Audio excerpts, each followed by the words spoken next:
The United Nations Secretary General Antonio Guterres on Sunday called on the global community to invest more in the World Health Organization to promote peace and security.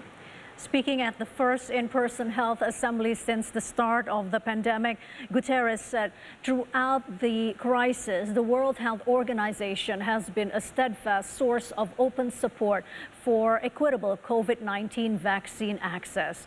Hosted in Geneva, the annual assembly is presented with a theme, with 2022 given the title of Health for Peace, Peace for Health. One of the UN Health Agency's priorities for a strategic roundtable discussion is creating investment for a sustainably financed WHO.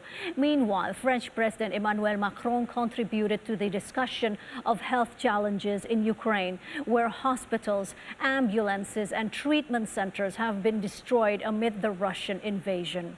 Macron called upon members to support the resolution put forward by Ukraine denouncing Russia's attacks on healthcare infrastructure.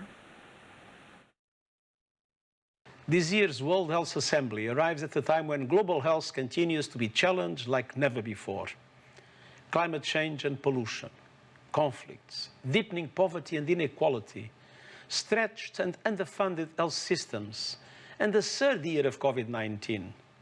The pandemic is a stark reminder of the deep connections between human health and the health of our world, and the moral test that humanity is tragically failing because of inequitable access to vaccines and hoarding. But throughout this crisis, the World Health Organization has been a steadfast source of hope and support. But across this essential work, WHO needs global support and investment. Sustainable funding is one of the top issues being discussed at this year's assembly. There is no greater return on investment than health, for people, for economies and jobs, for peace and security, for our planet. Health is hope. So, as you gather for this assembly, I urge you, invest in a healthier future for all. Invest in ensemble la plus grande épreuve sanitaire depuis un siècle. Or, celle-ci n'est pas encore achevée, que nous devons déjà faire face à une autre crise, un conflit armé qui remet en cause les fondements même du multilatéralisme auquel nous sommes attachés. Attachement dont nous témoignons, chers amis, par ce rassemblement à l'Assemblée mondiale de la santé, une fois encore. Je souhaite ici réaffirmer la pleine solidarité de la France et de l'Union européenne avec l'Ukraine. Nous condamnons avec la plus grande fermeté l'agression militaire commise par la Russie avec la complicité coupable de la Biélorussie. Les conséquences de cette guerre sont dévastatrices sur le plan sanitaire, sur les populations, sur les établissements et sur les personnels de santé qui sont pris pour cible.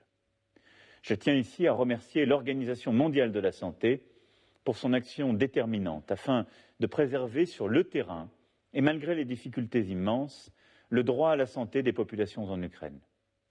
L'Assemblée mondiale de la santé se saisira de cette question cette semaine et j'appelle tous les États membres à soutenir la résolution présentée.